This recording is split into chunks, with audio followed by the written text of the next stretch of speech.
Bismillahirrahmanirrahim. Assalamualaikum warahmatullahi wabarakatuh. Apa kabar semua? Mudah-mudahan selalu dalam lindungan Allah dan sehat semua ya. Nah, di materi hari ini masih dengan dongeng. Di tema 2, subtema 1, pembelajaran 6 ya, Soli dan Solihat. Nah, sebelum kita mulai ke materi, sebaiknya kita membaca doa terlebih dahulu. Nah, yuk kita baca doa ya, Soli dan Solihat. Bismillahirrahmanirrahim.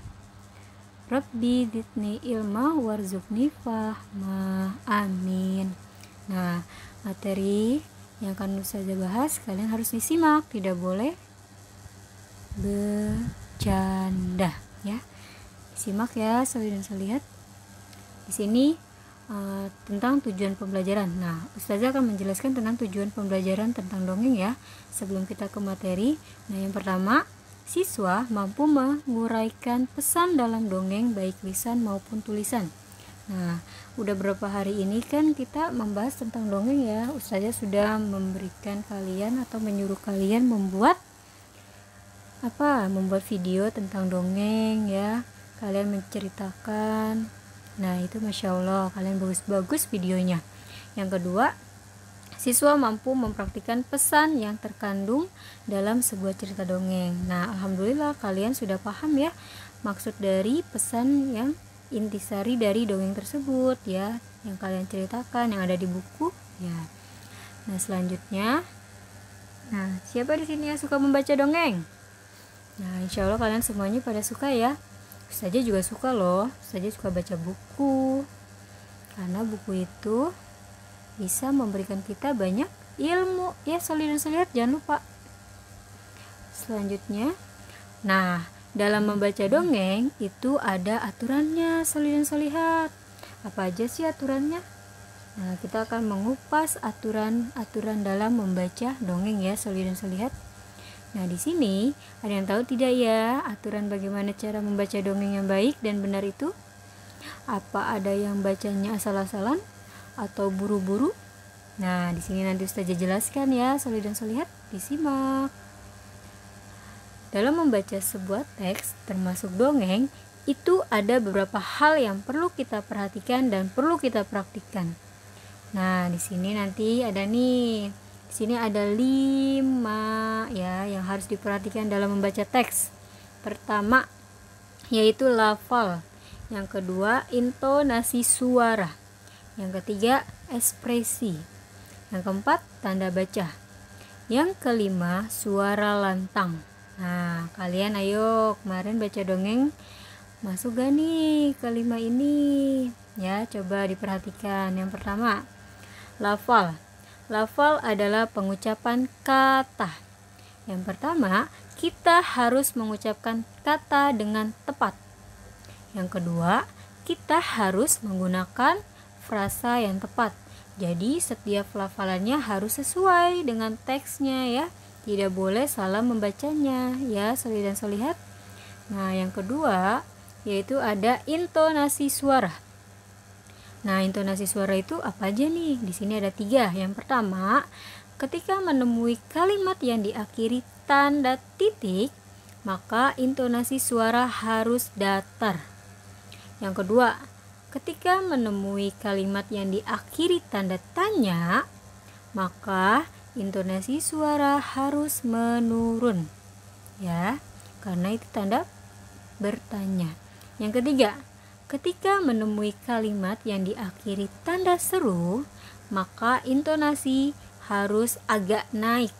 Ya, karena apa? Tanda seru itu tanda perintah ya, bisa juga ya. Terus selanjutnya nih, yang ketiga ini ekspresi. Nah, kalian lihat nih gambar-gambar di samping ini ada macam-macam ekspresi ya. Ada yang muka biasa aja, muka marah, senang, terus cemberut ya, macam-macam ya, Soli dan Solihat. Kalian bisa lihat nih ekspresi-ekspresinya. Nah, ekspresi adalah penghayatan dan perasaan. Jadi membaca teks harus dengan penuh penghayatan dan perasaan. Jadi nggak boleh salah-salahan ketika kalian baca dongeng. Harusnya dia dibacanya dengan bahagia, kalian bacanya sedih. Nah, itu beda lagi ya, Soli dan Solihat. Nah, selanjutnya tanda baca. Di tanda baca ini ada dua nih. Yang pertama, jika saat membaca teks bertemu dengan tanda koma, maka kita harus berhenti sebentar. Lalu dilanjutkan kembali. Ya. Yang kedua, jika saat membaca teks bertemu dengan tanda titik, maka kita harus berhenti membaca. Kemudian mulai lagi membaca kalimat berikutnya. Ya, pasti kalian ngerti ya, paham? Selanjutnya yaitu suara lantang. Nah, siapa yang di sini yang suaranya lantang, yang kencang? Nah, berlaku saat kita membacakan dongeng di depan orang lain agar terdengar jelas oleh orang lain, sehingga orang lain bisa menikmati dongeng yang kita bacakan. Nah, suara lantang itu perlu ya ketika kita berada di depan nih. Ya, misalnya di atas panggung, suara kita harus lantang keluar biar terdengar sampai belakang ya, solihat. Nah, selanjutnya dongeng khas yaitu berjudul Pohon Apel dan Si Cacing. Kalian nanti simak ya, dengerin nih dongengnya. Dengerin yang Ustazah bacakan ya dongengnya. Nah, disimak. Bismillahirrahmanirrahim. Assalamualaikum warahmatullahi wabarakatuh. Ustazah akan membacakan dongeng tentang Pohon Apel dan Si Cacing. Saat pagi buta, ketika matahari belum menampakkan sinar kehangatannya, tampak seekor cacing berjalan-jalan di sela-sela akar pohon apel. Dia bergerak ke kiri dan ke kanan. Berkali-kali kepalanya membentur akar pohon apel. Hal ini membuat pohon apel terbangun karena tidurnya terganggu. Dan tanpa pikir panjang, benda yang mengganggu akarnya dilemparkan jauh-jauh. Hus! Cacing terkejut karena tiba-tiba tubuhnya terlempar. Cacing merasa sakit akibat dilempar oleh pohon apel. Ia menemui pohon apel.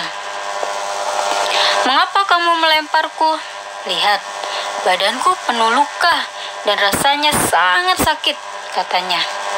Akan tetapi, pohon apel balik marah kepada cacing. "Oh, jadi kamu yang sudah mengganggu tidurku? Gara-gara kamu menabrak akar-akar pohonku, aku jadi tidak bisa tidur. Pokoknya, aku minta ganti rugi," kata si cacing.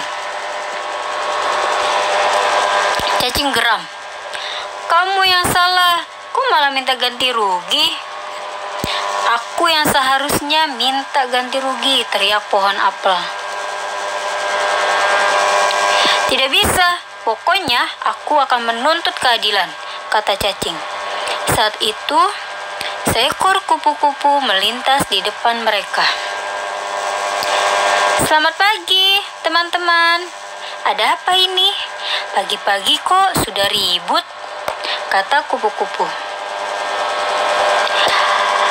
Cacing lalu menceritakan kejadian yang mereka alami kepada kupu-kupu. "Oh, jadi seperti itu ceritanya. Kupu-kupu, kalian tidak ada yang paling salah dan paling benar. Sebenarnya, semua makhluk hidup di bumi ini saling membutuhkan. Jadi, seharusnya kalian berteman dengan baik dan tidak berselisih." "Bagaimana mungkin?" kata pohon apel. Lalu, kupu-kupu menjelaskan. "Cacing tadi berjalan di sekitar akar-akar pohonmu. Sesungguhnya untuk mencari makan karena makanan cacing ada di dalam tanah." "Siapa suruh cacing tinggal di dalam tanah?" Pohon apel masih protes. "Itu semua sudah diatur oleh Tuhan yang Maha Kuasa. Kamu seharusnya bersyukur, pohon apel. Cacing diberi tugas oleh Tuhan untuk menjaga kesuburan tanah. Bukankah kamu harus senang jika tanah subur karena pohonmu juga akan tumbuh subur?" Pohon apel diam. "Lalu apa apa manfaatku? Tanya pohon apel. Sangat banyak. Bungamu merupakan sumber makanan bagi kupu-kupu dan lebah. Dan binatang lain yang memakan madu, daunmu yang kering juga dapat menyuburkan tanah sehingga cacing mendapat makanan. Pohonmu yang rindang membuat udara sangat sejuk. Buahmu dapat dinikmati banyak orang dan binatang pemakan buah. Pohon apel dan cacing terdiam. Jadi, semua tumbuhan dan binatang itu bermanfaat ya? Tanya cacing. Kupu-kupu tersenyum. Syukurlah kalau kamu sudah paham. Lebih baik sekarang kalian berdamai dan saling berbagi manfaat. Pohon apel dan cacing saling berpandangan. Mereka sadar bahwa mereka saling membutuhkan. Akhirnya, pohon apel dan cacing saling memaafkan, dan mereka hidup bahagia bersama tumbuhan dan binatang lainnya di hutan itu. Bismillahirrahmanirrahim. Assalamualaikum. Di sini tadi kalian udah mendengarkan ya dongeng yang sudah Ustazah bacakan. Kalian pahami, kalian lihat di situ ada kok di buku tematik ya. Kalau kalian ingin membacanya. Nah, di sini ada tugas ya, Soli dan Solihat. Ingat tugasnya. Mengamati perilaku dalam kehidupan sehari-hari di halaman 40. Yang kedua, menulis cerita pengalaman halaman 41 di buku tulis tematik ya. Jangan lupa. Yang ketiga, mengerjakan sifat penjumlahan bilangan di halaman 41. Nah, tugasnya hanya sampai situ karena di sini adalah pembelajaran terakhir di subtema 1 ya, Soli dan Solihat. Nah, kurang lebih materinya seperti itu ya dari Ustazah. Kalau ada yang kurang dimengerti atau dipahami, bisa ditanyakan langsung ke Ustazah ya, Soli dan Solihat. Nah, tetap semangat meskipun belajar di rumah ya. Pasti kalian sudah merasa bosan di rumah ya belajarnya. Mudah-mudahan pandemi ini segera berlalu ya, dan kita bisa bertemu kembali di dalam kelas. Terima kasih. Wassalamualaikum warahmatullahi wabarakatuh.